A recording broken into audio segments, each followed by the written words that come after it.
prioritise investment in world-leading science research, including the biggest ever increase in the science budget, £22 billion a year, and to create a new science funding agency modelled on the US Advanced Project Research Agency, or ARPA. Now, the Science and Technology Committee undertook an inquiry into this new funding agency, and we issued a report on the 12th of February. The bill to bring into existence what will be known as Aria, the Advanced Research and Invention Agency, backed by £800 million of taxpayers' money, was published 2 weeks ago and is about to begin its scrutiny in both Houses of Parliament. The Prime Minister's previous Chief Advisor, Dominic Cummings, is, through his writings, widely thought to be the originator of the ARPA model as a proposal for the UK, and indeed is known to be a supporter of the commitment to increase the science budget. Now he's no longer working for the government, he's free to speak, and we're very grateful for his attendance today. I'm also delighted to anticipate the attendance of the Secretary of State for Business, Energy and Industrial Strategy, the new Secretary of State, and his lead official on science policy in what will be their first appearance before this committee. Now, this is a session on science funding. The committee has also been inquiring into the COVID pandemic, and there are questions that we would like to ask Mr Cummings about the response to the pandemic. He's kindly agreed to give evidence on that to the joint inquiry that we're holding with the Health and Social Care Select Committee on lessons learned from the pandemic. And so that will allow us to focus today's session on science funding. Perhaps I can start with a question to Mr Cummings. What is the problem to which Aria is the solution? So I think there's a few overall problems. First of all, almost all science funders globally operate in the same way. They have pretty much the same metrics like papers. They have pretty much the same kind of horrific bureaucracy. They waste huge amounts of time for the researchers in filling out all of these forms, and they get pretty much the same results. Secondly, you have a few examples historically of things that work on completely different principles and are super productive. But these sort of entities, whether it's like the Manhattan Project, like the old LMB, like ARPA in the 60s, Bletchley, these sort of things they tend to be destroyed by bureaucracies pretty quickly over time, and the people who run them tend to be driven away. It's turned out to be extremely hard for normal government systems to learn from the most productive enterprises. You also have a situation in which issues around science and technology are increasingly important to government. We've obviously just seen that in 2020 with COVID. And you also have this huge wall of money from people like from China and from America coming into it. So you have all of these different pressures on the system, and you have a Whitehall which is not being configured to think rationally about how to do science and technology policy. Britain can't solve all of these problems by itself, and an agency can't. So I think, obviously, there's a whole bunch of things that have to change in the overall system. What Aria can do, though, is to be decisively different from all other funding entities. So I've got a chart done by a brilliant scientist who wrote the textbook on quantum computers, a guy called Michael Nielsen. Hopefully you can see this. I'll put it on my blog if it doesn't show up very well. But here put it on the committee's website as well. This is basically where all funders globally are. They're in this little bubble here. But this is the actual design space for how you could do science and technology. And the purpose of Aria ought to be to sample in this broader design space, to do things differently, to learn from the things that have been super productive in the past. And that essentially means, in very simple terms, it means extreme freedom. That's one of the great lessons of the things that have been most successful historically. That's what produced the internet and the personal computing revolution. You need to strip out all of the horrific Whitehall bureaucracy around procurement, state aid, human resources, civil service pay scales, all of these sorts of things, and a huge set of processes from the Treasury as well, things like the Treasury business case process, which is horrific and causes huge delays in science and technology. There's logic for it elsewhere in the system, but as applied to science and technology, it's very damaging. So I think, in a nutshell, the way I would define the purpose of Aria is there's no point creating it if it's just going to be another entity in that little red thing. Right? The purpose of it has to be to sample the wider space and to do things very differently. And to do that with extreme freedom and busting the bureaucracy that's already there. Yes. We'll come and ask some more detailed questions about each part of that, and my colleagues have got some follow-up questions. I think it's evident, most people accept that the proposal to have a UK ARPA, now Aria, was yours. Was it something that you proposed to the Prime Minister? Was it part of a deal that you did with the Prime Minister to join him? So I wouldn't say it's my idea. I mean, all I'm doing was suggesting what a lot of the best scientists and technology people in the world have been suggesting for decades, actually, that Britain should learn from some of these examples, including the 60s ARPA. So I wouldn't, in any way, this is not my idea. Essentially what happened in terms of what you're talking about is the Prime Minister came to speak to me the Sunday before he became Prime Minister and said, would I come into Downing Street to try and help sort out the huge Brexit nightmare. I said, yes, if, first of all, you're deadly serious about actually getting Brexit done and avoiding a second referendum. Secondly, double the science budget. Third, create some ARPA-like entity. And fourth, support me in trying to change how Whitehall works and the Cabinet Office work, because it's a disaster zone. And he said, deal. Where did he say deal? Where were you when that was concluded? In my living room the Sunday before he became Prime Minister. Just you and him, or were there others there? Just him, just me and him. Okay. And now that you're not there, are you confident that the government will stick to the four elements of that? One has clearly been done already. I think that, as far as I can see from the budget, the plan is to stick to the doubling of the science budget, though there are some issues around that. I think that the fact that they brought in the bill shows that the government remains committed to doing it. I think the problem is much less likely to be, does the government decide not to bother trying to do an ARPA? The problem is this deeper problem, that it's just, there's a reason why it's, on the one hand you think, okay, you've got this model from the 1960s. It's so incredibly fruitful that a few $100 million generates tens of trillions of dollars in value with the internet and the personal computer revolution and all the other things that were spun off out of Park. Obviously, human civilization will learn from that and try and do the same thing, right? But in fact, it turns out that's that's the opposite of the truth. In fact, what happens is ARPA itself, the institution that did that, was itself very much changed in 1975. It became more bureaucratized, made it much harder to fund things like the internet. So I think that's the real problem here for Aria. It's not so much will the government lose the will to do it, it's that the principles according to which these sorts of things are very successful are completely hostile to normal bureaucracies. That's why they don't normally happen. And therefore I think the bigger danger is that it sort of half happens, that they create something but it's basically no different. And if MPs were going to choose to do that, then it would actually be better, in my opinion, not to bother doing it at all. The only point of doing it is to make it decisively different from what already exists. Otherwise, you're just adding to the chaos. Okay, we'll come into some aspects of that. But isn't there a paradox here about ARPA Aria? It was in the Queen's speech in October 2019. We're now in March 2021, nearly a year and a half later. It hasn't even begun its passage through Parliament yet. Yeah. You've just been very critical of the bureaucracy surrounding administration and science funding. Yet this institution seems to have the gestation period of an elephant. You were in office for 80% of this time. You were, after the Prime Minister, the most powerful person in Downing Street, and some say the country. Why were you not able to make it happen during that time?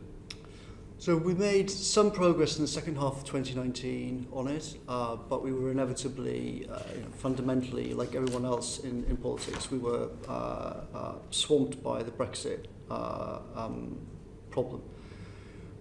As soon as the election was finished, I started work on this in January. Actually, science funding was the main thing that I worked on in January, immediately after the election. But of course, then, like everything else in government, everything was kind of swept away for a few months in the first wave of COVID.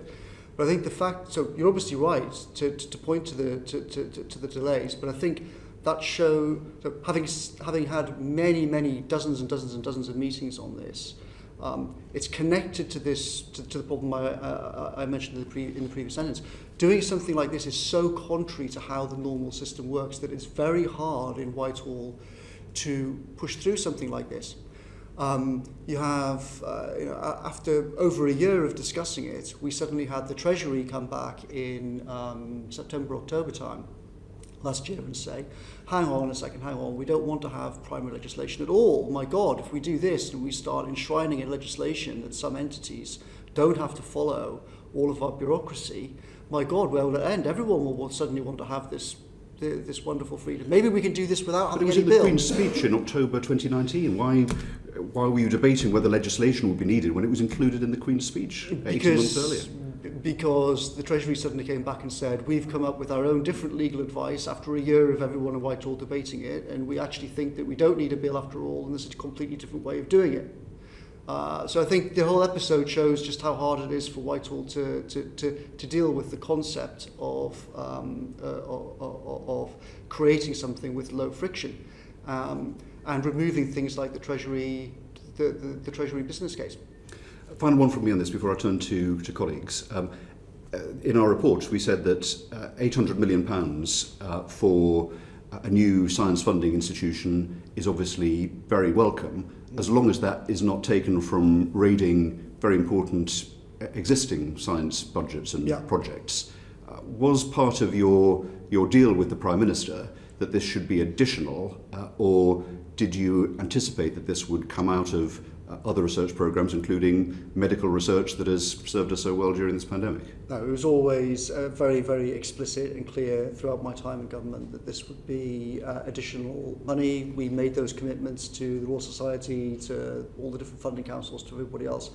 This should all be part of should be funded with new money from the doubling. That was always the original plan. That was the plan throughout my time in government. Hopefully that hasn't changed. If it has, then it shouldn't have done. And so you wouldn't expect that the budgets for UKRI, for example, should be falling given this?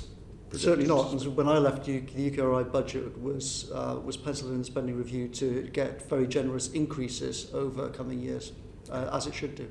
Thank you very much. I'll turn to my colleagues, starting with Graham Stringer. Morning, Dominic, and thanks for coming to the committee. Are you pleased with the detail in the bill that will set up this organisation? Because when I read it, it looked as though the bureaucrats who you say destroy initiative and innovation in the science world had got their grubby mitts on it, because at any time the government can take control of the organisation. If you look at Schedule 1 in the bill, there are all sorts of other controls in Section 2 of the bill. Are you pleased with it or disappointed with it? There are too many restrictions. Certainly in my model of it, you wouldn't have ministers anywhere near making decisions about how it spends money. I think that would be a disaster.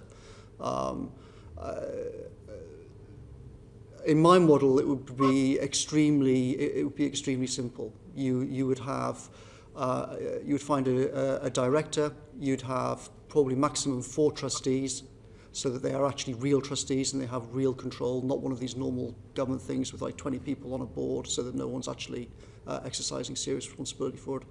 And you would cut it loose of the rest of the system. So no, I'm not confident about how it will work out. There's certainly very strong. So there's a mix, as you would expect.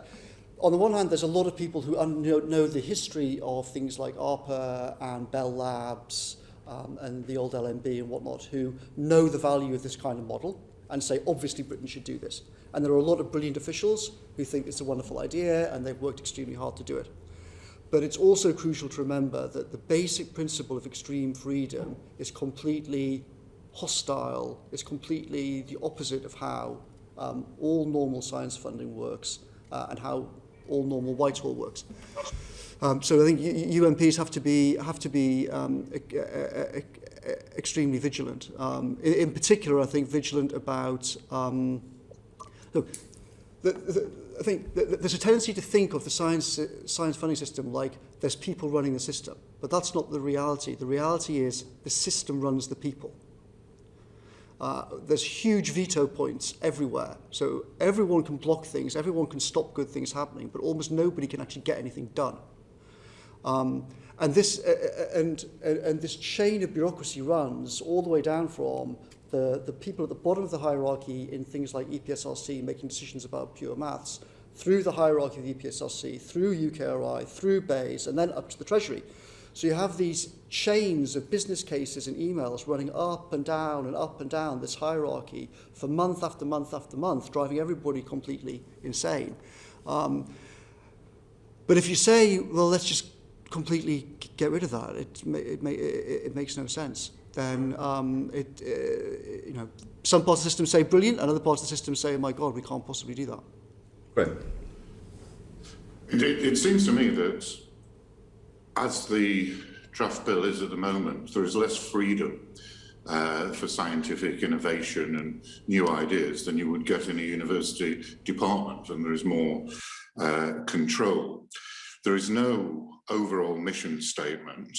One of the strengths of DARPA, when it was set up, was that there was an overall mission statement, which was to make the United States of America a safer place. Do you think it's a mistake not to have an overall mission statement? And just incidentally, in terms of the detailed objectives in sort of 26A, B and C in the bill, it says look at the economy, innovation, improving quality of life, but there's nothing about defence there. Is that a mistake?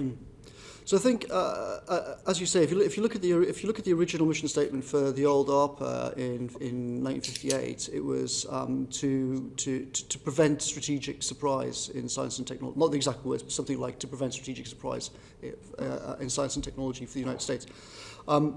My version of it for here would be, as I said, to accelerate scientific discovery far beyond what's currently normal, and to seek strategic advantage in some fields of science and technology for the United Kingdom. That's how I would define it. And I would keep it broad and vague like that. I would also point out that if you talk to the old-timers who are actually involved with ARPA and saw the transition to DARPA in 1975, they think that that was a retrograde step. And in fact, DARPA, after 75, had to come up with all kinds of bureaucratic wheezes in order to try and fund things like the internet in the future. So I wouldn't give it a specific defence focus. I certainly wouldn't try and import a bunch of buzzwords like AI and quantum and net zero and things like that. I just think it doesn't add anything. I would stick to a broad mission statement as I've described, sampling this broader design space for science and technology, and achieving strategic advantage for Britain in some fields. That's how I would define it. My final question, I don't know if you're familiar with the Howard Hughes Research Centre just outside Washington, DC, which has some of the best scientists in the world looking at the brain and how it functions, trying to make breakthroughs. It seems to me, and I'd be interested in your comments, that you are promoting something more like that Howard Hughes Centre on the brain, rather than a UK DARPA. So yes, I am familiar with that. I actually visited the Genelia farm where that institution is, and actually I brought over a brilliant young British neuroscientist who was working there, and he now works in Number 10, and he made some critical contributions to how the British government dealt with COVID last year. I don't think that what I'm proposing is not to have something which is narrowly focused like that on one area. So I wouldn't just say aim at neuroscience or whatever. I would leave those sort of decisions to the institution. I would, to Aria itself, I would leave it as a very broad science and technology thing, not least because, to begin with, the people that are running it, one of the crucial lessons for ARPA in the 60s and 70s was giving people space for problem finding, not just sending them off saying solve this problem straight away. Problem finding is as important, sometimes more important than solving the problem. So I think when we create this thing, the people who are running it need space and time to go out and talk to people out on the ground and figure out what are these ideas. So by definition, things like creating the internet in the 60s are not obvious. They're not on the front pages of the newspapers. They're not all being talked about in scientific conferences now. They're not on the front page of Science and Nature, by definition. So it'll take time to go and find these ideas and find these often very odd people who are pursuing them. Thank you very much indeed. We'll go to Catherine Fletcher now. Thank you, Chair. Thanks, Dominic, for offering to come and talk to us today.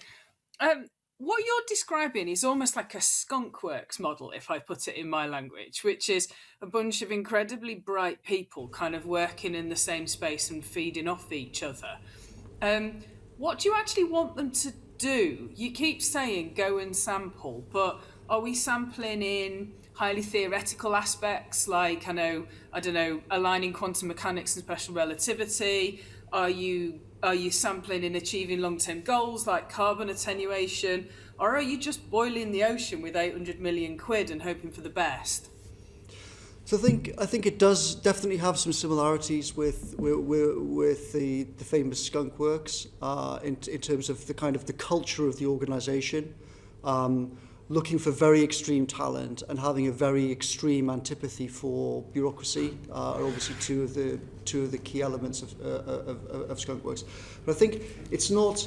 I've sort of deliberately avoided giving my views from. I don't think views from me on what sort of thing it should be looking at honestly have any real value. It should be going off to people really out on the far edges of the science world and talking to them about what's really valuable. If you look back at what happened in the early 60s, it was this guy Licklider who said, actually computing can be done completely differently. I've got a vision for how we can have personal, interactive, dynamic computing with everyone universally networked worldwide. And he wrote a famous memo about the intergalactic communications network. Those things they're hidden. They're not. It's not for me to come out and start giving my theories about what they should be. You need to find people who can go off and talk to these people out there, and in particular searching for young people who now struggle to get funding. So I was going to come on to that. So I've been really personally struck by the amount of young, bright researchers that are frustrated with the bureaucracy, not least women who can't plan a family because their funding settlements only run for the next 12 months. But what I'm bothered about is the fallibility of human beings in this system. So if you've got like a tiny leadership team of a director and 4 trustees, you're effectively looking for like 5 Sir Patrick Valances or Hooks or Boyles or Newtons. How are you going to stop a small number of people getting the wool pulled over their eyes by the tinfoil hat brigade that come along and say, if you give me 100 million quid, I'm going to, stop aliens from being able to read our minds? How do you have in the leadership the technical understanding to not get the money spent badly? Well, so on your first point, I think the youth thing is a critical problem. I'll give you a concrete example of that. One of the most influential physicists in Britain in the last 50 years is David Deutsch at Oxford, who wrote the famous papers around 1980-1981 about quantum computers, which helped start the whole field going. If you ask him, he recently went back to the people who actually funded him and said, what would happen if I came to you with my 1980 idea now? And they all said, well, there's obviously no way on earth you'd ever get funded now. So I think that sums up the problem you're talking about, that it's very hard now for young people to get funding for ideas which are far from the normal. Now everyone babbles on about quantum computers, it's become a buzzword. That's cool. But how do you stop the tinfoil hat brigade pulling the wool over 5 people's eyes with a lot of money? Well, you've got to pick the 5 people very carefully. But then those 5, so the ARPA model is that you have a very, very flat organizational structure. You have a director in charge of it. And then they have good taste in finding people. And there's no alternative to this fundamental problem. You have to have someone in charge who has good taste in scientific ideas and in scientific researchers. That's how all of these institutions worked. It's how General Groves operated the Manhattan Project. It's how Rowena found Licklider in the first place. It's how Licklider found Robert Taylor. It's how Robert Taylor created Xerox PARC in the 1970s. There is no alternative ever discovered on Earth to having funders with great taste in ideas and people.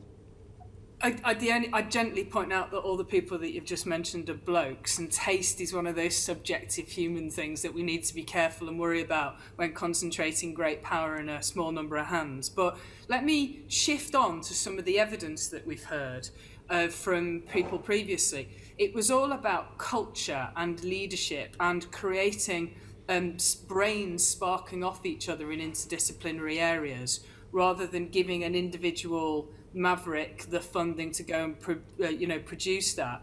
To what extent, in your view of Aria, is that where's that collaboration and where's that temporary nature that I thought was very powerful evidence?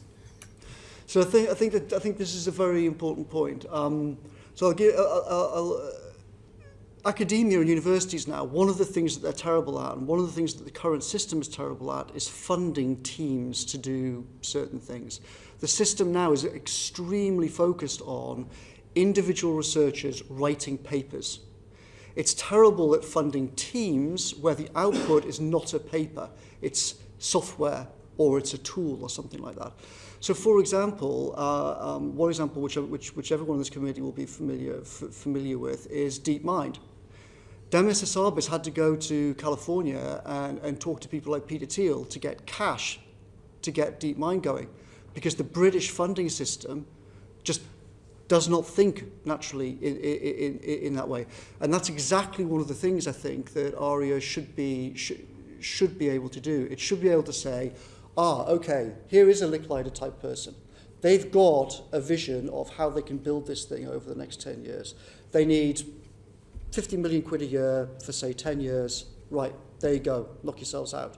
That's exactly the sort of thing that it should be doing. But I don't think it should be limited to that. So I think a crucial distinction is, that often is lost in this ARPA-DARPA thing, is now DARPA is very much focused on what's referred to as missions and moonshots and things like that, where you have a specific goal and a specific deadline. So the 1960s Apollo, put a man on the moon by the end of the decade. That's a great model, and that can bring fantastic progress for civilization. But it's not the only way of doing things, and Aria should not be limited to that. And I would point out that the Licklider vision for personal computing and interactive computing in the internet was not such a moonshot. It was a much more kind of ephemeral thing, and much more powerful for it being that. It actually drove decades of research and discovery, and was so rich that you still have people now, 50 years later in Silicon Valley, people like Brett Victor, setting up new labs saying people have missed this idea from 50 years ago. So I think Aria should have that kind of freedom to do both things. It should be able to find the Lickliders, but it should also be able to fund specific moonshots if it wants to. I'm with you. I mean, I could spend ages debating scientific nerdery with you. I'm very conscious that we've got a public audience who will be funding this ultimately. So, final question, Chair. We'll come back, Catherine, if we may. We need to go to Dawn, but I'll bring you in a bit later. Dawn? Thank you very much, Chair, and thank you, Dominic, for coming to the committee. Pleasure. And Dominic, you spoke earlier about finding scientists from America, bringing them over to work in Number 10. I know you would have thought about this quite intently.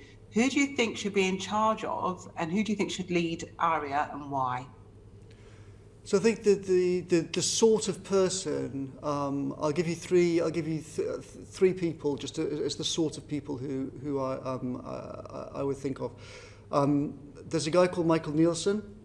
He wrote the textbook on quantum computers. I think it's one of the top 10 cited physics books ever or something.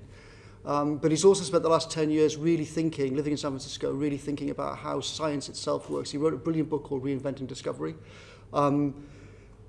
He would be a perfect person because he's actually done brilliant science, he knows these people, but he's also, unusually for scientists, actually studied the process and the history of funding and written a book about it. And he's seen this kind of intersection in the worlds of science, technology, venture capital, project management, etc., in Palo Alto and places. So someone like that, I think, would be a great example.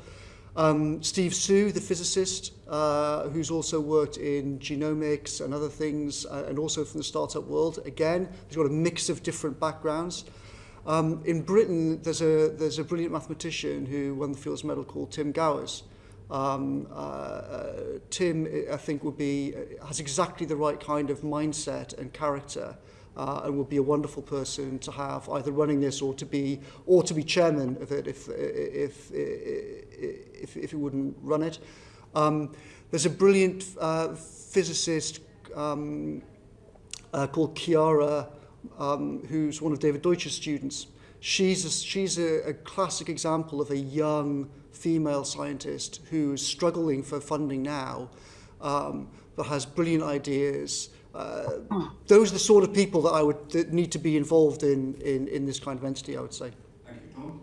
Great, thank you. So obviously these are the people that you know, and you talked about having scientists on the edge, the wild cards and the misfits, the people that you really like. So this is going to be your legacy, okay? How will you stay involved? Oh, I won't be involved. I'm not seeking to be involved. I wouldn't want to be involved. I shouldn't be involved. Why shouldn't you be involved?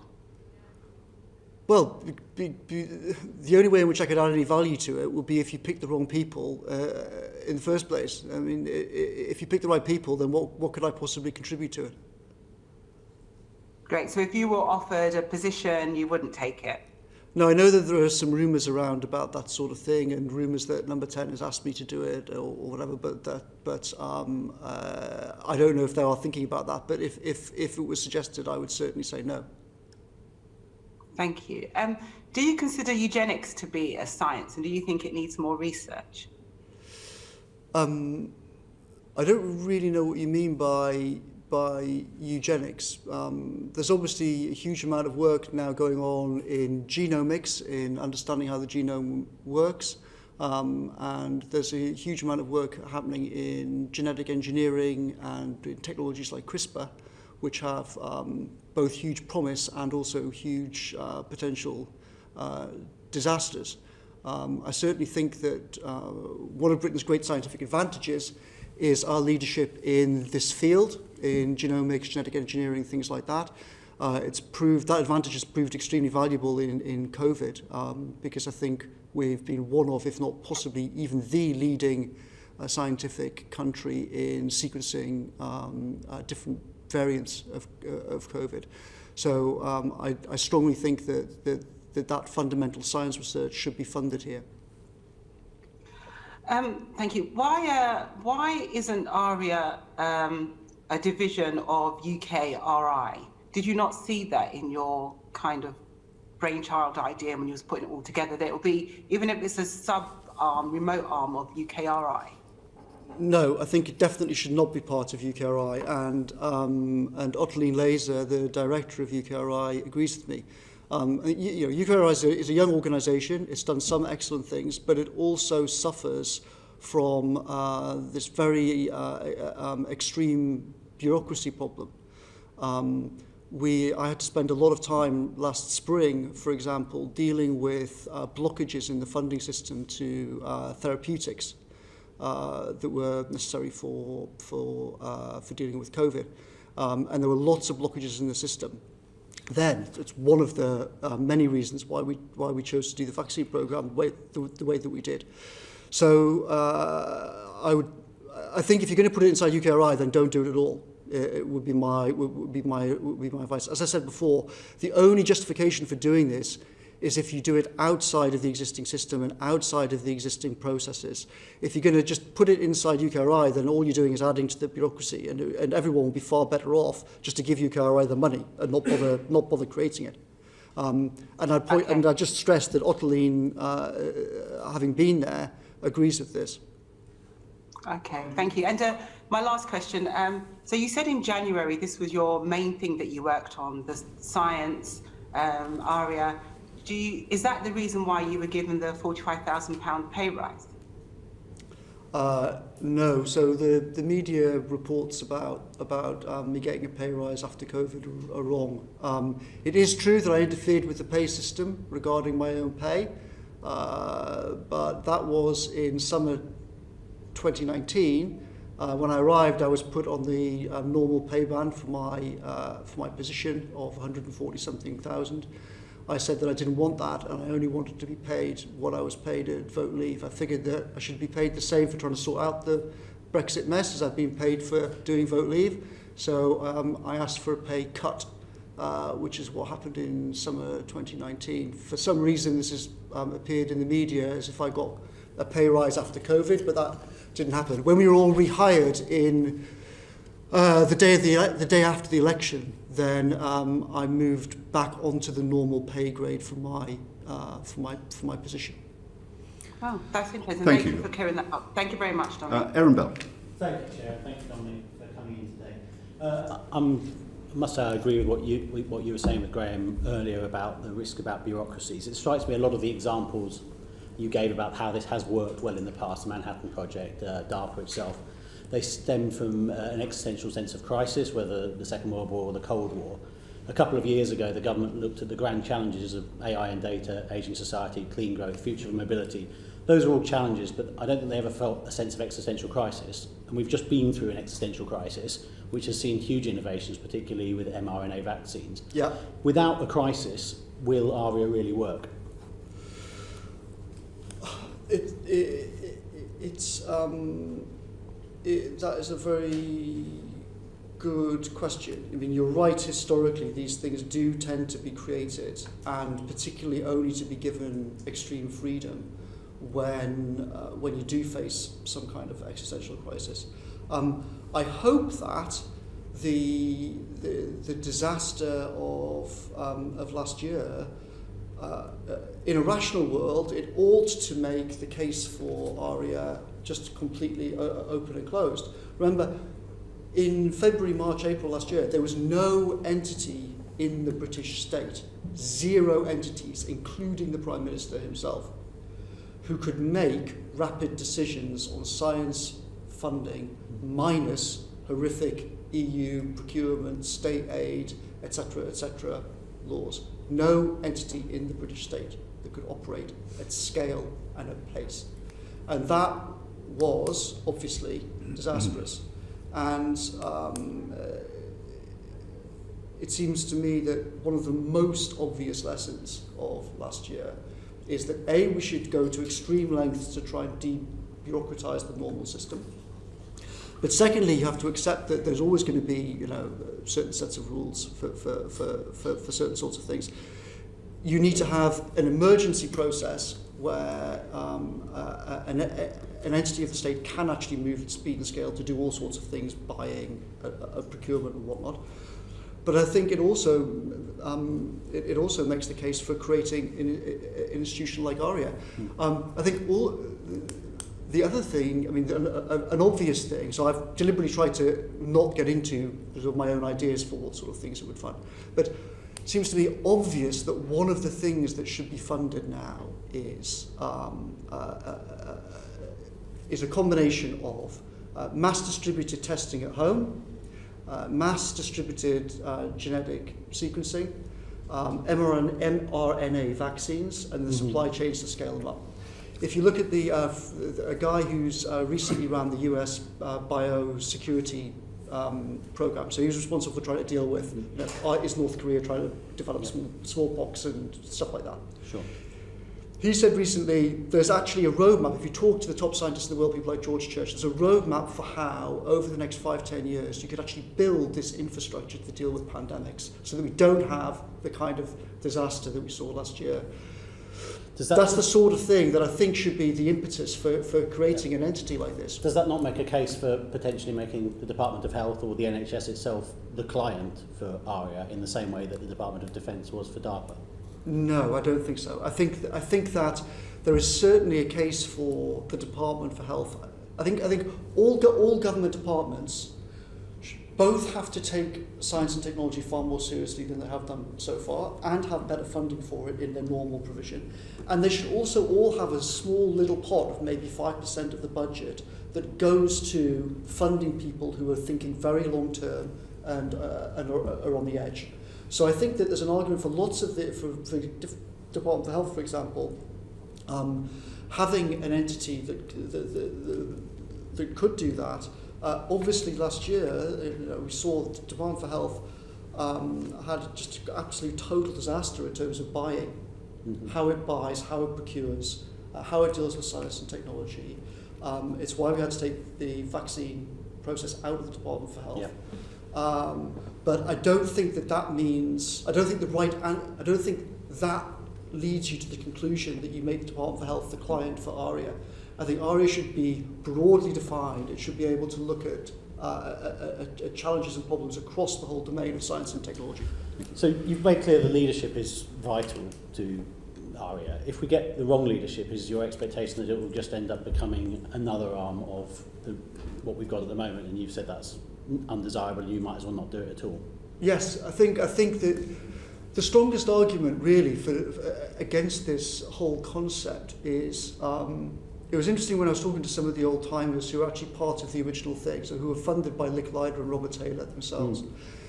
And they said, these are people who've won Turing medals and God knows what. And they said, one of the weird things about this world is that it seems like great funders are much rarer than Nobel Prize winners and Turing medal winners. Yeah.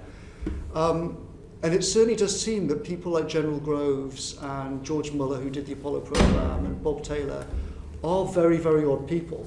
And I think that is the chief bottleneck in this kind of thing, and the most obvious way in which it will fail. If you just get some bog standard vice chancellor and put them in, then obviously it won't work. Can I just squeeze one more in my time on? You wanted weirdos and misfits with odd skills into the civil service. Clearly, Aria is designed to encourage those people in the science sphere. Without going into what happened with the civil service, do you think if Aria works, there will be lessons to read across from it to other aspects of the state, including Whitehall? Yes, unquestionably.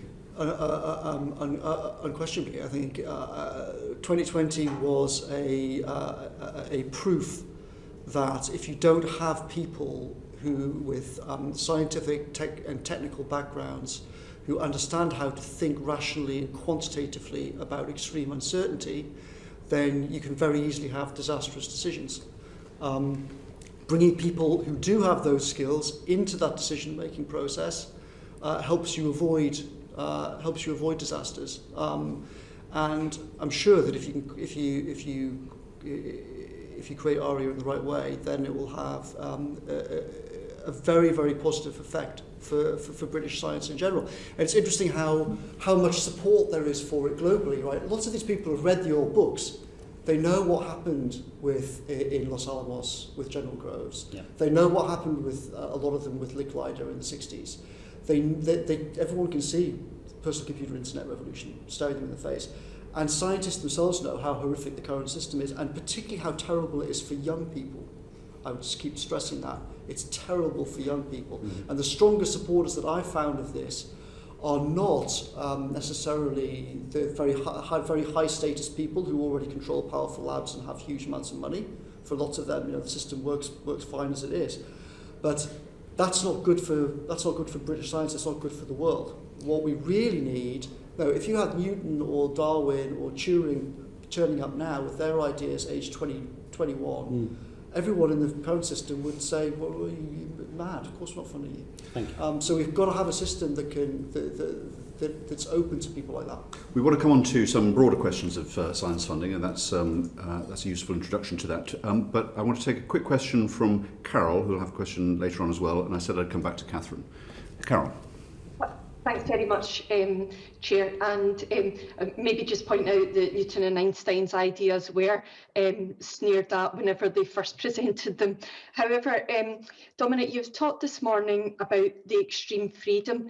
to go ahead and explore ideas. Now, the events of the last year and the pandemic have taught us that there must be checks and balances where public money is concerned to ensure that cronyism is not the overriding decision maker.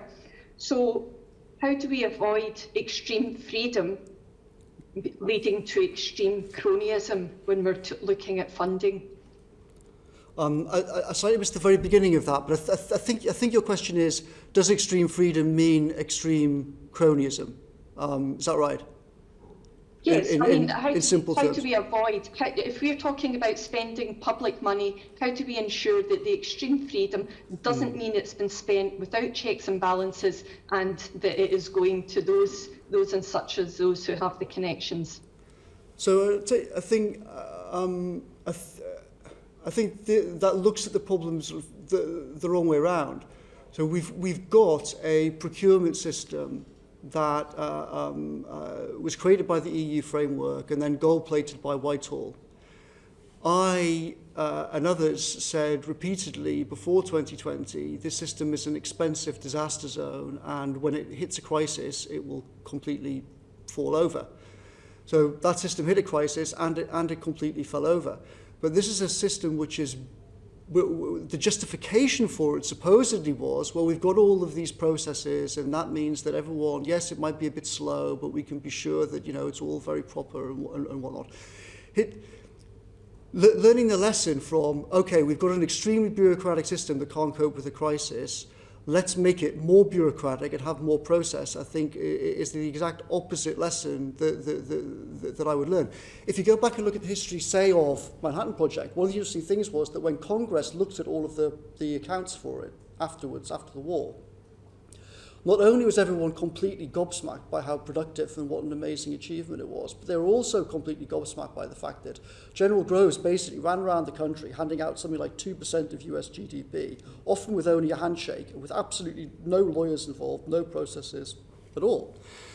And Congress was astonished to see that not only how super productive that was, but also how completely free of cronyism and corruption and everything else. Now, what happened in the 60s was that the Pentagon kind of went in the opposite direction. They brought in these hugely laborious procurement processes, and that's what actually created this nightmare of corruption and cronyism in the whole US defense industry, from which it's extremely hard to escape.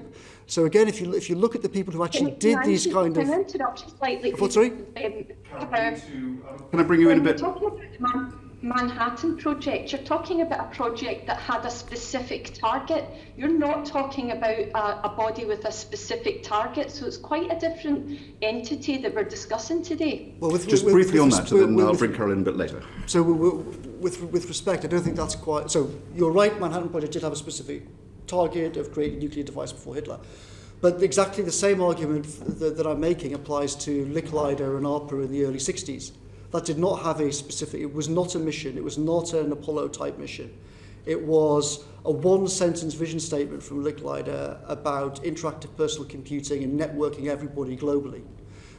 So that and Park and the old LMB at Cambridge, that shows that you can have extremely low friction scientific funding, which is super productive and has no taint, or has much less cronyism and much less corruption than normal bureaucratic systems. Current existing systems massively reward high status, well-connected people. Thank you. Let me go to Catherine Fletcher. I promised I'd come back on Aria for your final question that was in your mind on that. I'm grateful, Chair. Apologies, colleagues. I shall be brief. I will happily wear a badge that says I am a bit of a scientific weirdo. And I broadly accept the idea that we need a Skunkworks policy to get the fruits of the British genius and what we can come out with. But what that will imply is a failure rate. Yes. So could you give the British public an idea of what a good success rate looks like if this new Aria body funds 100 projects? Sure. So I think you're completely right. Everybody who's been involved in these sorts of things at a very high level has said to me, essentially, If it isn't failing, then it's failing. It has to fail. And quite a large percentage of what it does should fail, shouldn't work. If that's not the case, then it isn't taking enough risks and it's not actually properly sampling from the design space that it should be sampling from. Alan Kay, who's one of the old-timers, still alive in his 80s, who's written about the original ARPA and PARC and created a lot of the technologies which now your phones and whatnot all use. His analogy is it's baseball.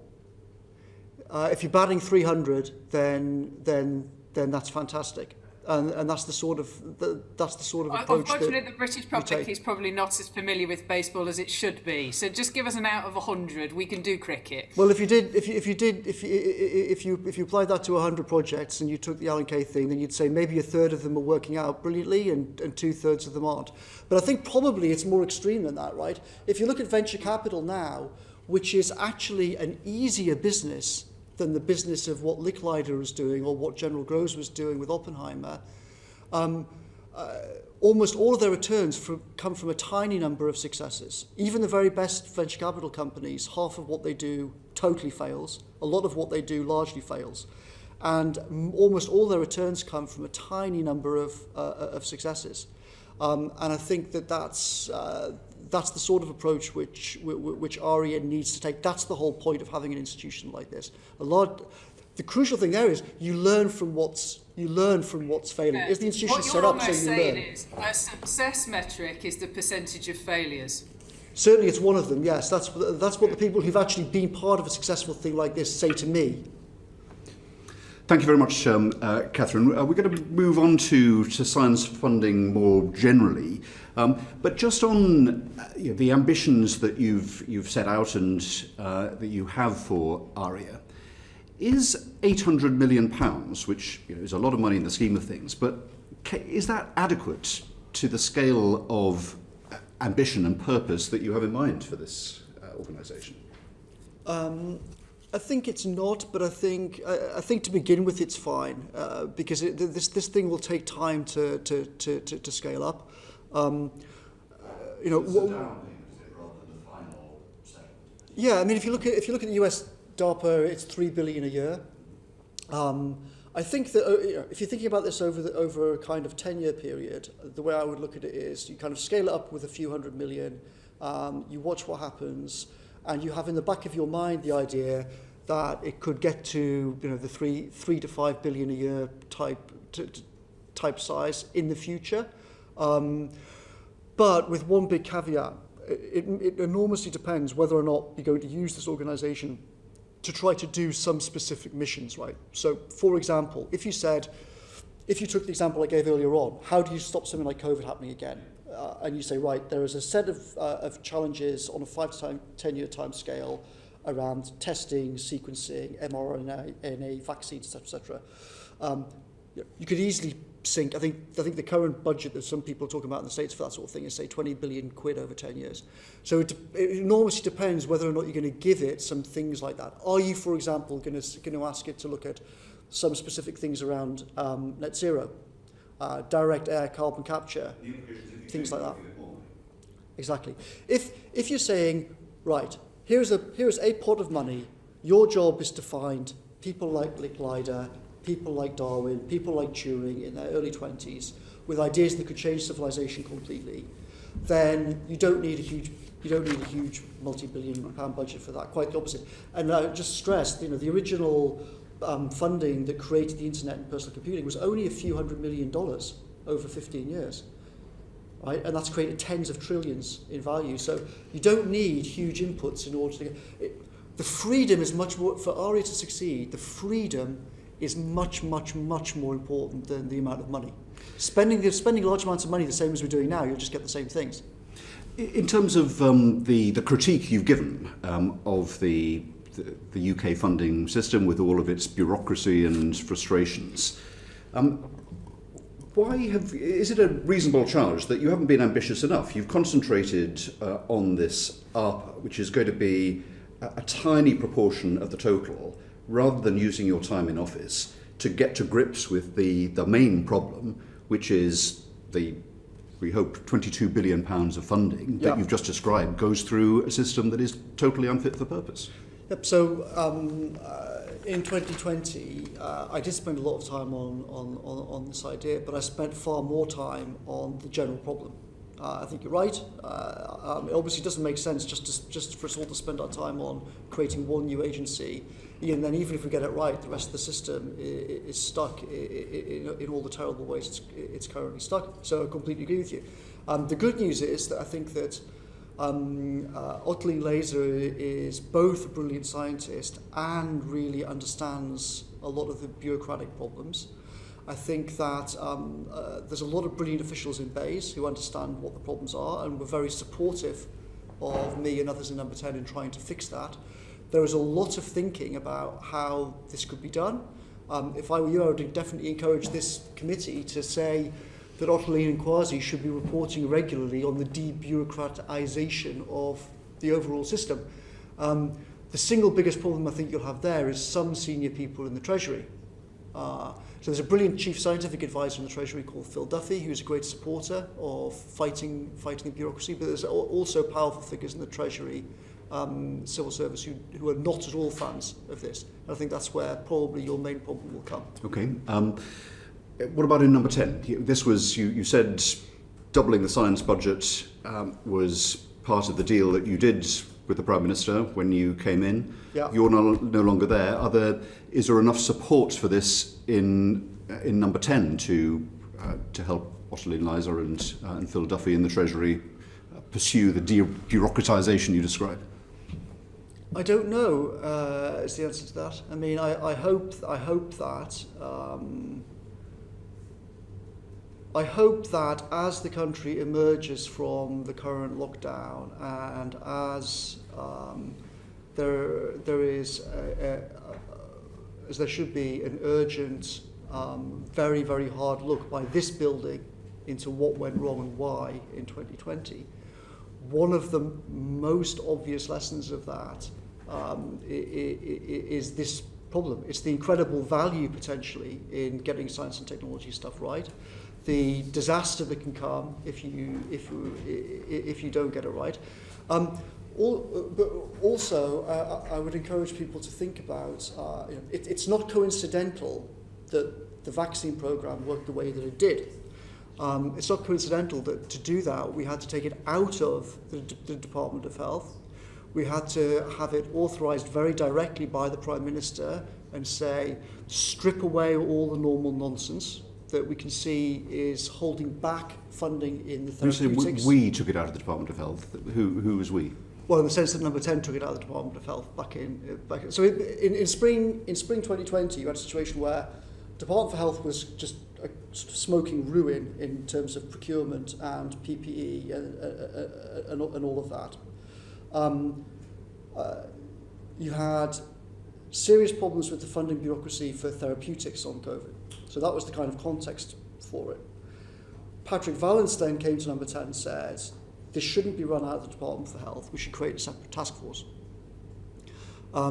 We also had the EU proposal, which looked like just an absolute guaranteed programme to fail debacle. And therefore Patrick Vallance, the Cabinet Secretary, me and some others said, obviously we should take this out of the Department for Health, obviously we should create a separate task force, and obviously we have to empower that task force directly with the authority of the Prime Minister. At that time as well, you had some very smart people saying, people like Bill Gates saying, don't do this in a normal way. Start building, like the Apollo program actually, exactly like that. Learn the lessons from that concurrency. So start building things like the supply chains and the manufacturing capability now, before you do, normally this is a kind of sequential thing, you figure things out, and then you do tests, and then you do manufacturing and distribution and everything else. What Bill Gates and a lot of other people said was just try and smash all of these different things together and try and do them in parallel. But to do that, you needed to have a different structure. Well, we look forward to going into more detail in that in part of our lessons learned inquiry with the Joint Committee with Health and Social Care. On the science funding system as we have it, let me turn now to some of my colleagues, starting with Chris Clarkson. Thank you, Chair, and thank you for coming today, Dominic.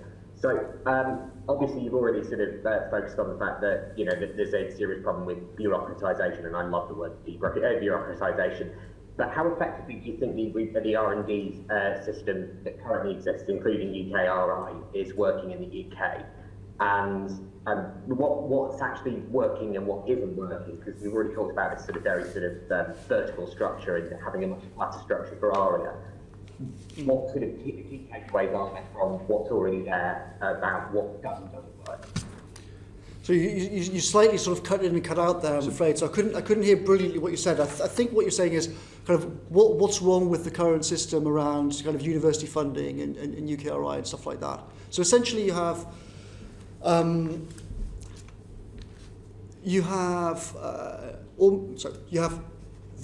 the output that everyone is looking for is pretty much identical, which is metrics like, is this going to be a paper, and is it going to be a paper in a high status journal like Science and Nature? The decisions are all basically made by peer review committees, and this forces decisions very, very much to conservative, cautious, incremental ideas. It's why I said earlier on that David Deutsch, one of our great physicist pioneers of the last 50 years, says he could not get funding now for his ideas from 1980 in the current system. And the people who approved this funding then say that there's no way that they will be able to do it now. So you have everyone's looking at these same metrics. You can't have software as an output. You can't have a tool like Arxiv as an output.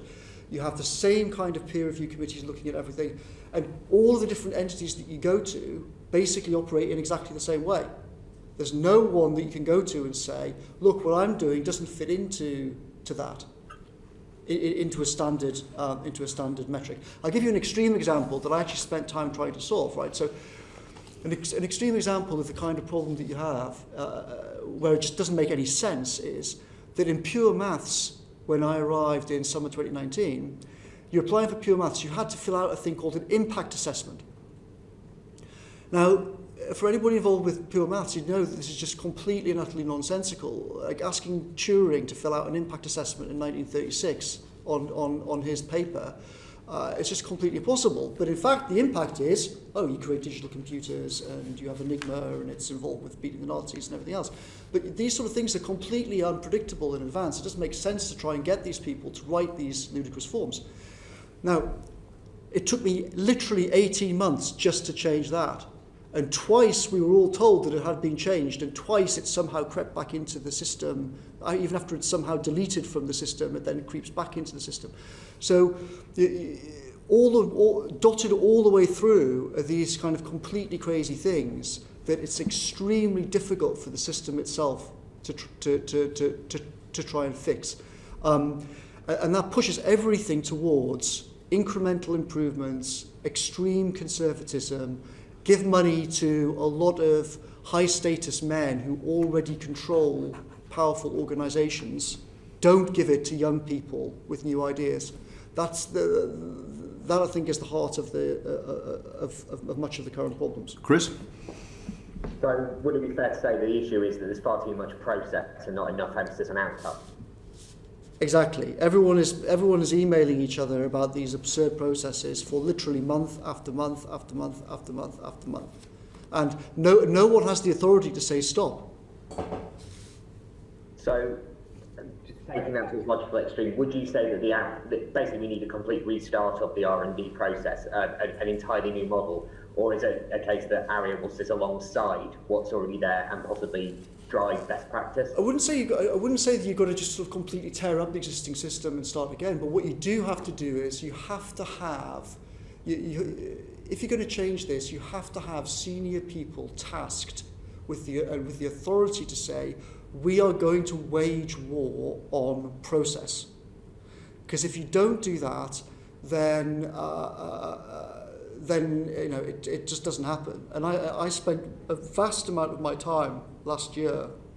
The media stories, I'm running around trying to have culture wars with the BBC and whatnot. In the real world, I was spending a huge amount of my time dealing with exactly this problem.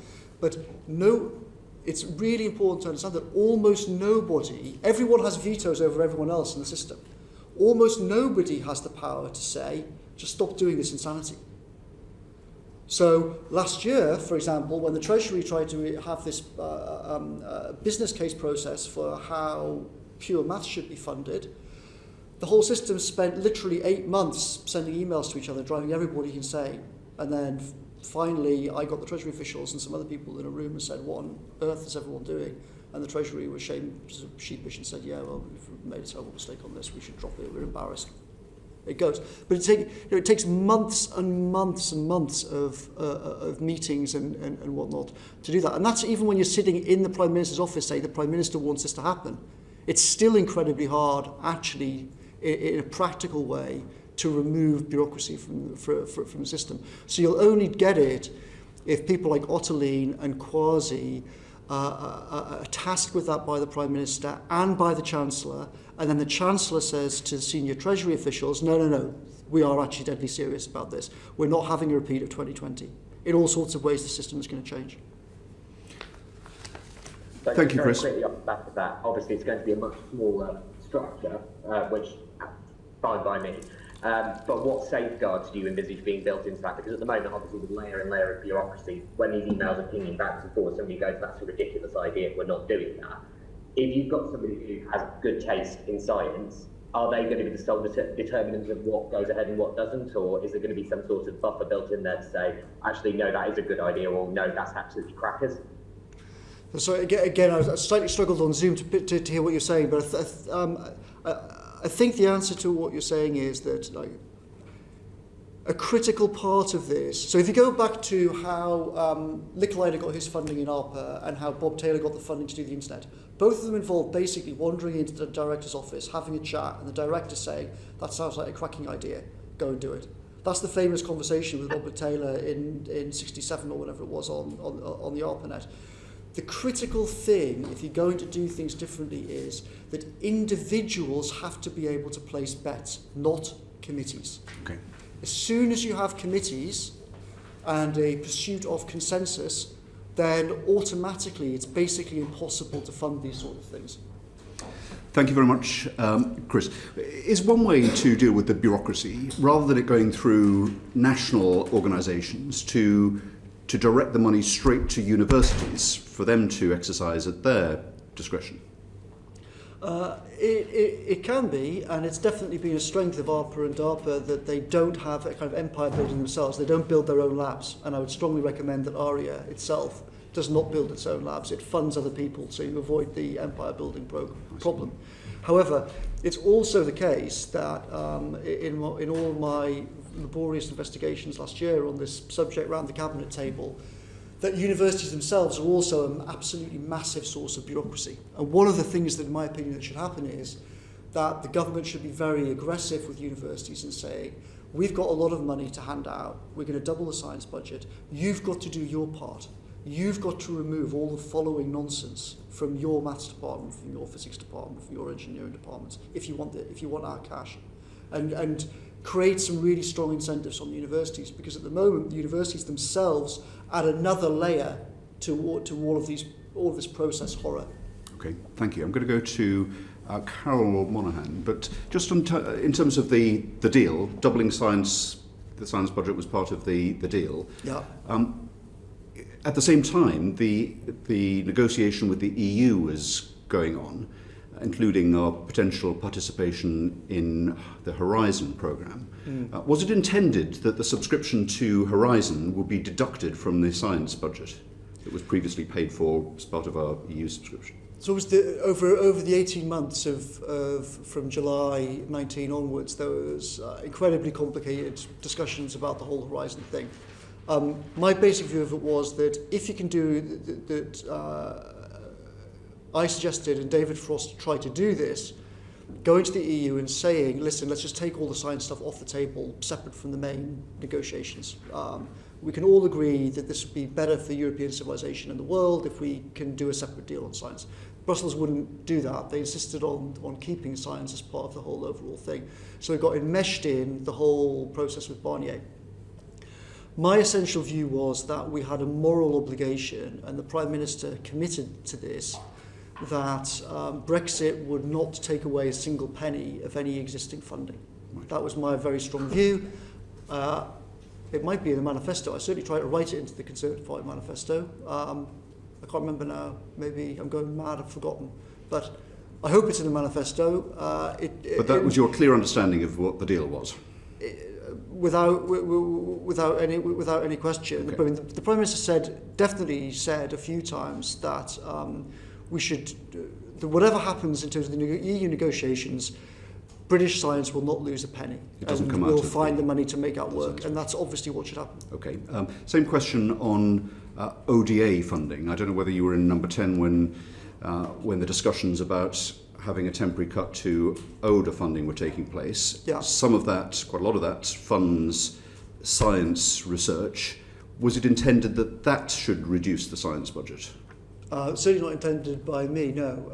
I could see there was definitely a strong argument that the Chancellor made for making a temporary reduction in the ODA budget overall.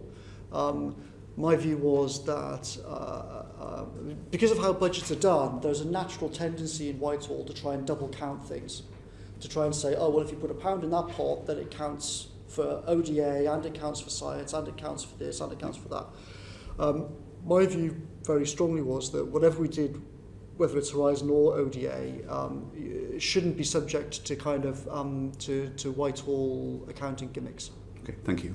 Let me go to Carol Monaghan, then Rebecca Long-Bailey. Thanks very much, Chair.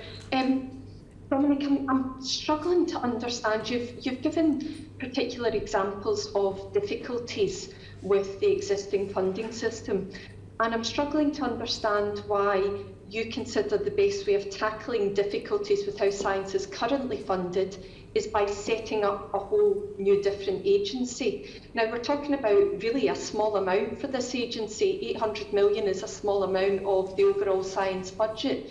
So surely we would be better actually dealing with the vast majority of science funding and how it's allocated within UKRI, rather than tinkering about with a small amount, probably less than 1% of what we have in order to set up a new agency. Could you maybe explain that? So I thought obviously I wasn't clear before.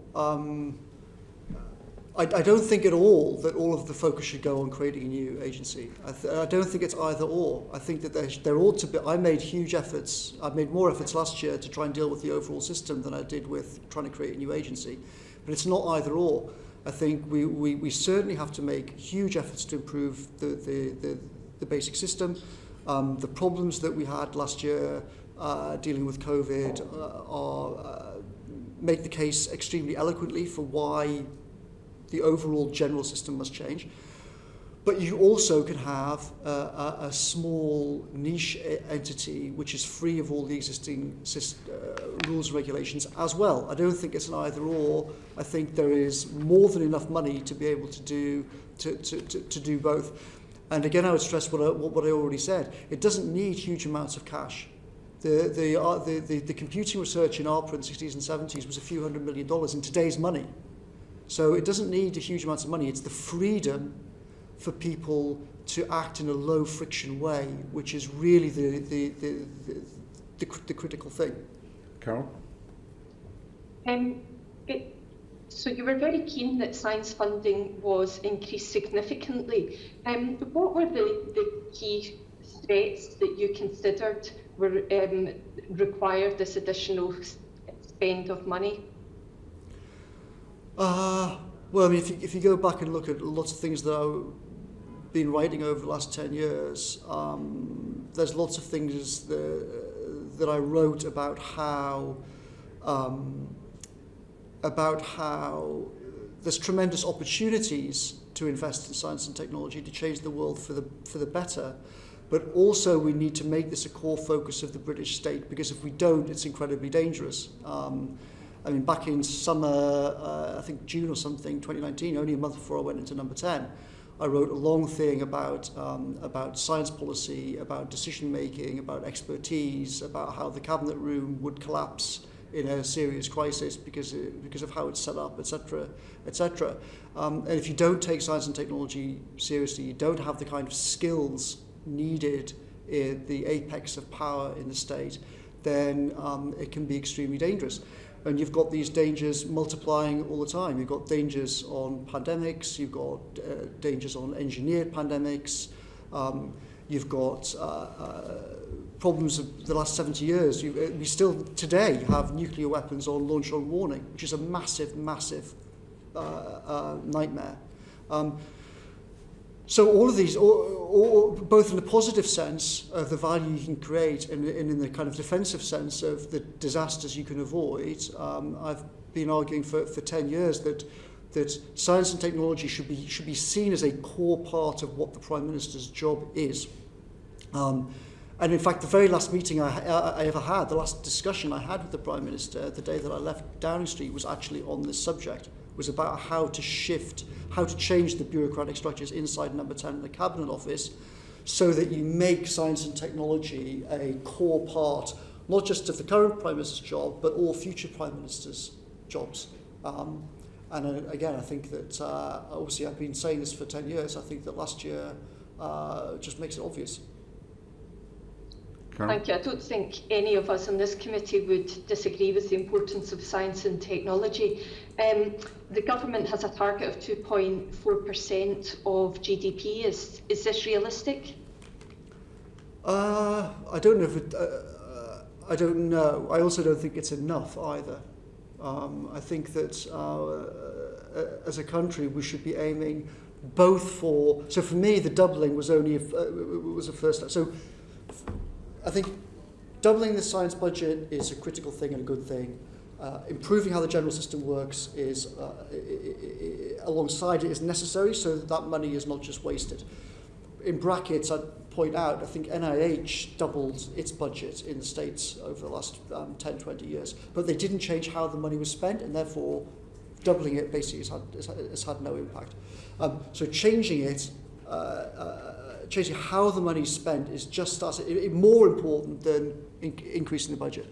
But I think long term, we should be looking at more than the current plan. I think we should be looking at having much longer term budgets. The other big problem inside UKRI, and one of the big differences between UKRI at the moment and the normal science funding process at the moment, and a great entity like the 60s ARPA or Bell Labs is their inability to plan long term, which is incredibly damaging for science.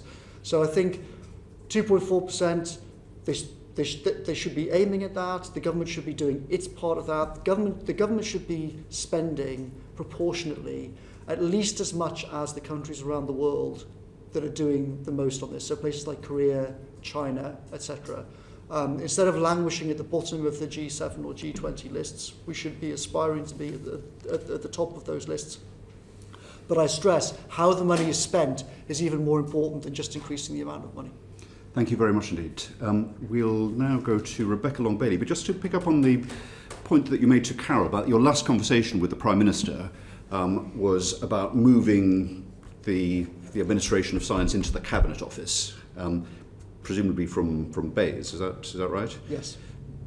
Conversations are two-way. Did the Prime Minister agree with that proposal?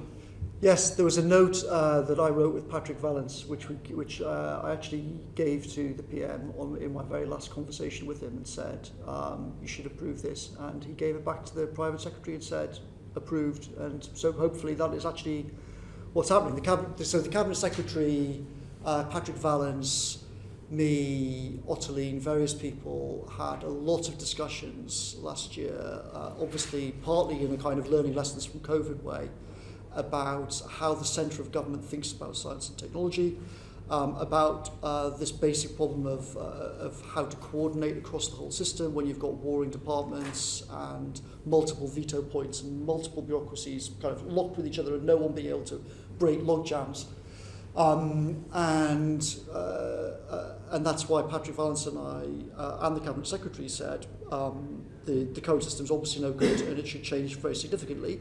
and the current Cabinet Secretary is a strong supporter for making science and technology core to the job of the Prime Minister for the future.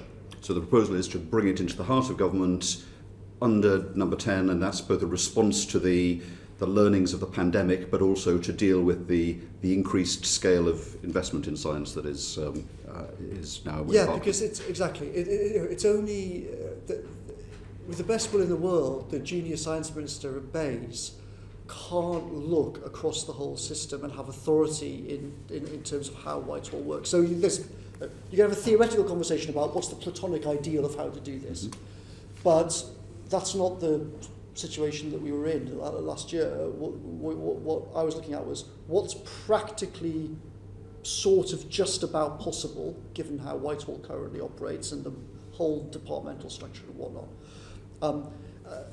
Unless you rip up really much more fundamental things about how Whitehall works, which personally I would be in favour of, you need a way for the centre to be able to look at, right, what are the big, so say, you've got things like net zero coming through, right? You've got huge net zero obligations and action. You've got huge defence and intelligence obligations. You've got the normal science budgets. You've got COVID response. You've got all these sorts of things. The current system has had no way to coordinate thinking about all of this, to think what are the real priorities, and then actually project manage them through the system, right, and drive it through Whitehall.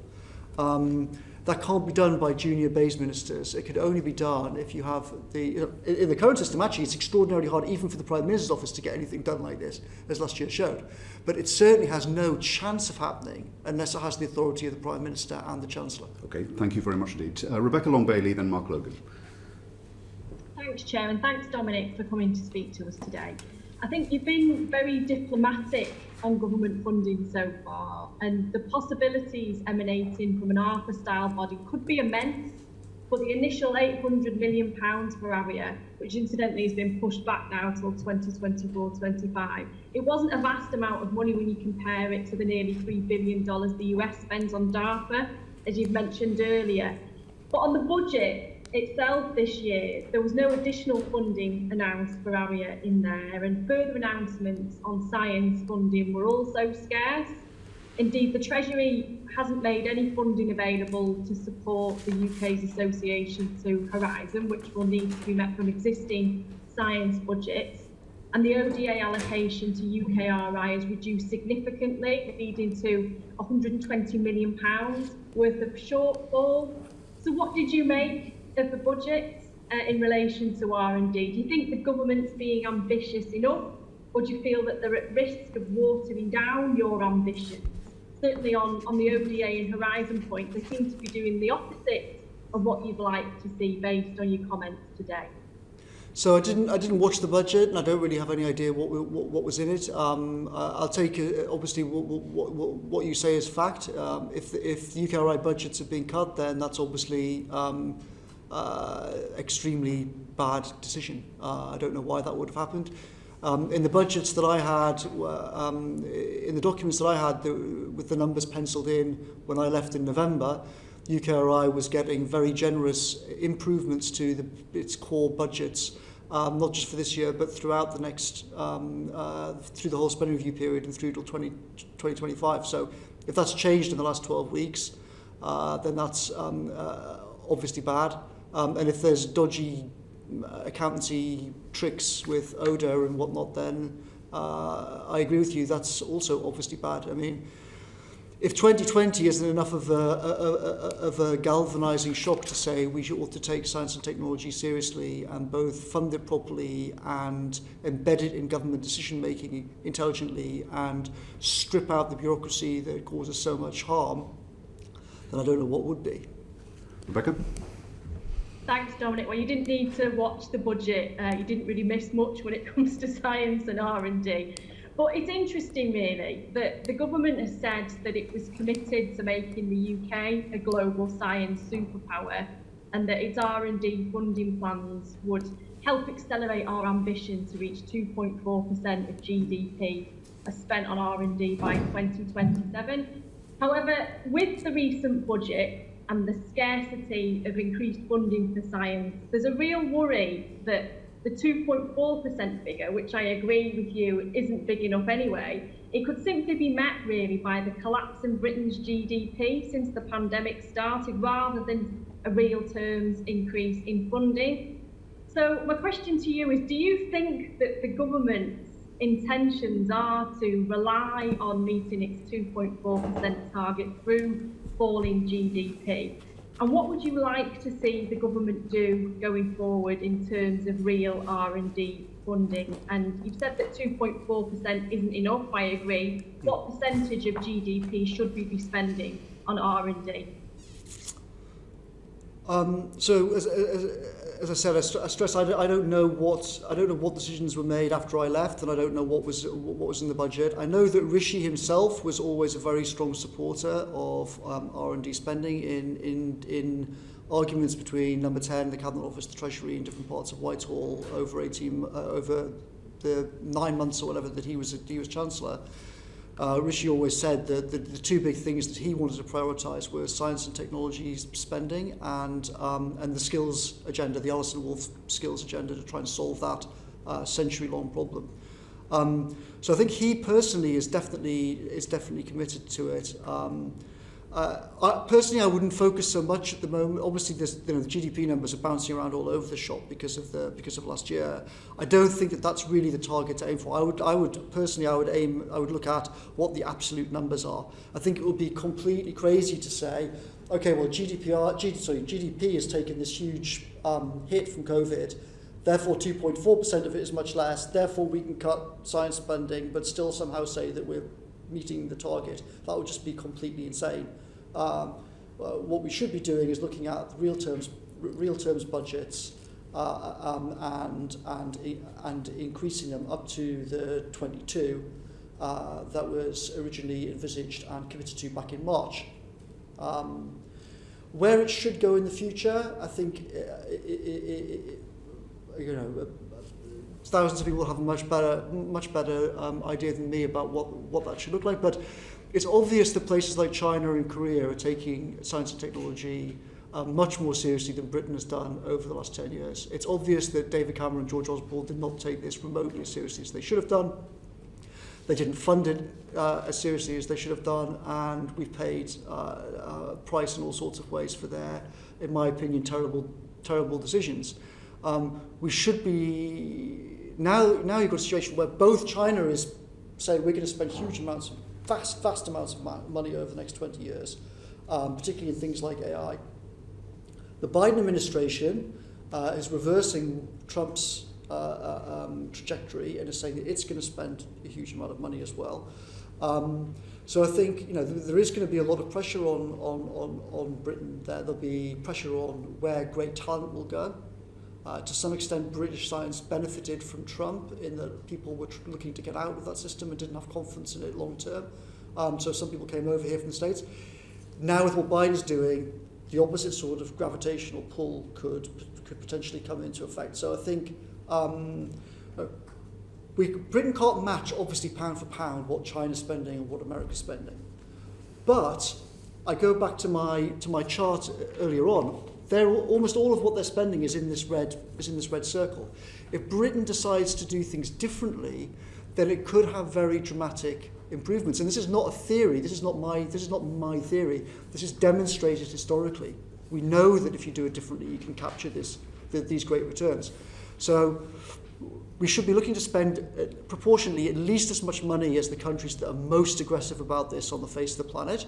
But we should also be more aggressive than them in terms of attacking bureaucracy and in terms of trying new ideas. Thank you very much indeed. Can we go to Mark Logan now, please? Dominic, and thank you very much for coming in this morning. My questions are quite broad and linked to what Becky has just asked. So we've had the integrated review yesterday. Our aim is to secure our status as a science and tech superpower by 2030. I mean, currently, do you feel that we are an S&T superpower? And how will Aria and the integrated review help us cement that position? I think It's obviously patchy, right? There are some fields in which we are a superpower. Most of the first thing that comes to mind is what's happened recently with genetic sequencing of the COVID variants and things like that. We do have very, very strong life sciences, people like John Bell at Oxford. So there are areas where where British researchers are doing world-class stuff, but there's also, I was left in no doubt in my 18 months in government talking to these people that there is a feeling that we are falling behind overall globally. I think that's also the case. So we definitely have, there's great universities like Oxford and Cambridge, but I think increasingly the Nobel Prizes of the past are being used for branding, and we haven't invested over the last 20 years the way that we should have done to make sure that the pipeline of these things is continuing. And it's certainly the case that our best researchers are very worried about this. And they expressed this concern to me, and I was certainly very concerned about it. So we have got some brilliant things. We should reinforce those brilliant things. But I think the true situation is more worrying and dangerous than it appears. That's probably how I would summarise it. Mark. Dominic, just to come in on that, so I know you've mentioned East Asia and China, and I'm reminded of the sci-fi novelist Liu Cixin, who wrote Santi, or The Free Body Problem, and he kind of said, he was asked, where do you get all your great ideas for science fiction, and he said that, I realized by living in China that I was living in the future. Do you feel that we have anything to learn from China, or indeed any other countries in the region? And also, just recently, I know that the government has taken a different kind of step change on industrial strategy, and I'm just thinking to some of the stuff you were saying in terms of short-termism versus long-termism, and just keen on your thoughts on that. Yes, I think that we do have huge amounts to learn from East Asia. I think that so after I was in the Department for Education 10 years ago, one of the things I wrote about that experience was how parochial it was as an institution and how unwilling it was to look to learn, and in particular how unwilling it was to try and learn from East Asia. I think you saw exactly the same problem in Whitehall last year in a whole range of subjects. I think that's what China and other countries are doing about making science and technology core to their policy. It's not a kind of, the way that Britain has sort of thought about it for the last 50 years, it's a kind of add-on. It's what the boffins do in white coats, but it's not really what serious politicians think about. It's not what the top mandarins in the cabinet office and whatnot think about. I think that mindset has been amazingly damaging for the country. It means that we haven't funded things properly, we haven't taken things seriously that we should have taken seriously. I hope that one of the lessons of 2020 is to change course from that. If you look at what the president of China is actually sits down for days on end with senior management around him, and has sessions on things like funding edge-of-the-art science and technology programs for the long term. And I think if we don't pay attention to that, then we will suffer enormously. Also, China and Russia have had extremely aggressive operations against this country to acquire British knowledge, both legally and illegally, overtly and covertly, because these countries take it deadly seriously. And Cameron Osborne did not take it deadly seriously, and in all sorts of ways they left the country open to and vulnerable. That's one of the many areas in which I think science and technology policy must change. Thank you. And Mark? we could definitely learn a lot from this Just data. briefly, sorry, Chair, just briefly, Dominic, in the industrial strategy, what would be your views in terms of that buttressing our science and tech prowess? Yeah, I think, well, so I think there's a critical distinction to make that the state should not be in the business of trying to figure out, is Bill Gates or Steve Jobs right? Should we support Microsoft or should we support Apple in terms of consumer products? I think an idea of going back to the future with industrial policy of that kind, I think would be a huge mistake. But I do think, and I spent in 2020 I spent far more time talking about industrial policy and the productivity challenges than I did on all political and communications things put together. I think that should become a core element of what Number 10's doing. And you have to think across the whole pipeline, from funding the kind of core basic pure research stuff through the applied research, missions, moonshots, that sort of stuff, through to the kind of overall productivity challenges, skills, planning law, high-skilled immigration, all of these things. I actually started, so while PMQs was going on, I used to run a set of, I didn't have anything to do with PMQs. I used to have a separate set of meetings called Project Speed for much of 2020, where we would get some of the great officials around Whitehall and pull them together from different departments to try and figure out how to do this sort of thing. I hope that that's still going on, and there was certainly a huge number of very productive ideas, and certainly Rishi was a great supporter of this and put the institutional weight of the Treasury behind doing it. So I hope that a lot of that work will come out over the next few months. Thank you very much indeed. Graham Stringer had a supplementary question he wanted to ask before we conclude. Graham?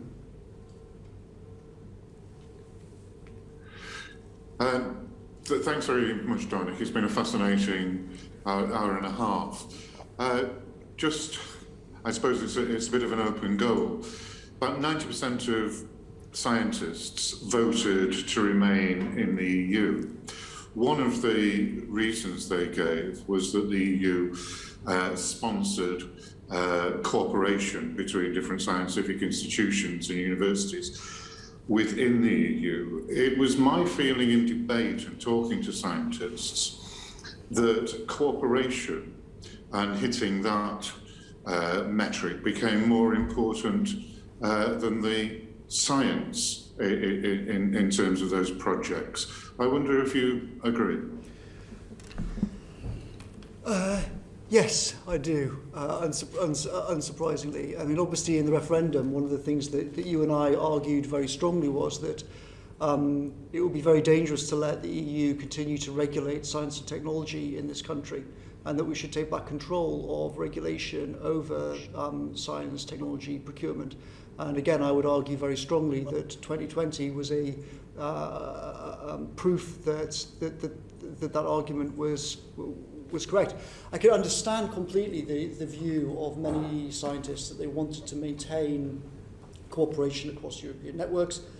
I think that's obviously correct, but I think as things are being proved every day now, scientists can cooperate globally without having to be part of the nightmarish Brussels system, which has blown up so disastrously over vaccines.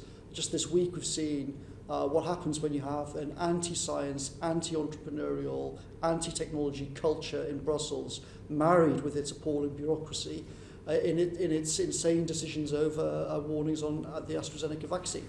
I think we are extremely well out of that system. Thank you very much indeed. Just a couple of final ones from me. The integrated review was published yesterday. It has a very strong role for science. In fact, it's the first pillar to sustaining strategic advantage through science and technology. I think those of us on this committee would welcome that. Is there a danger, though, do you see, that it can fall into the double counting trap, that if you've got this target of 2.4%, £22 billion, that existing work, whether it's in the MOD or elsewhere, is declared to be science funding, and it doesn't come anywhere near boosting the overall budget for universities and research institutes. Yes, so I think that it's great that science and technology is core to the plan for the future in defence and security, and in terms of reforming the MOD. The chief scientific advisor there, Angela, I work with a lot, is fantastic, and I think she will use that money incredibly well. There is obviously potentially a danger about double counting, accountancy gimmicks, but in the end, that responsibility is going to lie on number 10, how much they actually are going to prioritise science and technology in the future. As I stressed, Rishi was always extremely supportive of me in these arguments across Whitehall as Chancellor, so I'm sure that he hasn't changed his mind and he will continue to be very supportive. But yes, there is a danger. Also, of course, the MOD has a roughly £10 billion black hole in its budget because of decisions made with Cameron Osborne back in 2010 and 2015 reviews, which were disastrous. Part of the reason why we've had to put more money in the way that we have done is to try for the first time in probably 30 years to actually have honest accounting. So I think also the Cabinet Secretary did a brilliant job last year, the new Cabinet Secretary. I spent many hours with him around the Cabinet table and a small group of people from the MOD, in which they said themselves, for the first time since the end of the Cold War, we've actually got honest numbers on the table between the MOD, the Treasury, number 10 and the Cabinet Office. Okay. And so there are proper figures. I know that there are proper figures on spreadsheets that exist. I hope that those are the figures that are actually being used, and that the system doesn't slide back into its old ways. Which leads me to my final question. You say you hope. It's clear that one of your ambitions and motivations was to make or reinforce Britain's position as a science superpower. You had the position in number 10 to be able to do that. Did you consider whether it was necessary for you to leave, and do you regret the fact that you're no longer able to steer that personally? No, I don't regret that. I think I made the right decision to resign when I did. I actually said to the Prime Minister back in July that I would leave by Friday the 18th of December at the latest. So it wasn't, the whole thing was not exactly as it appeared. But as I said earlier on, I'll be very happy to come back and answer any and all questions about how number 10 works, why I left. All the different things, crazy stories that have been in the media. I'd be happy to clarify all of those whenever you guys want me to come back and talk about that. Well, thank you very much indeed. I think we've covered a lot of ground today on Aria specifically, and science funding, the structure of science funding, which was the subject of the committee's inquiry. And we're very grateful for your evidence on that, which will help inform the debate and scrutiny in the House of Commons as we consider the bill to establish Aria. We have, as you say, a joint inquiry into the lessons that we can learn and apply from the handling of the pandemic, joint with the Health and Social Care Committee. So we look forward to seeing you back to answer some more questions on those subjects at that time. Thank you very much indeed for your evidence today. That concludes this segment of the hearing. We're going to suspend briefly to invite the Secretary of State to join us. Thank you very much. Thank you very much, and thank you for everyone's on this committee's time and attention and effort that you've made to try and help the science and technology agenda. Thank you. Thank you very much indeed. Order, order.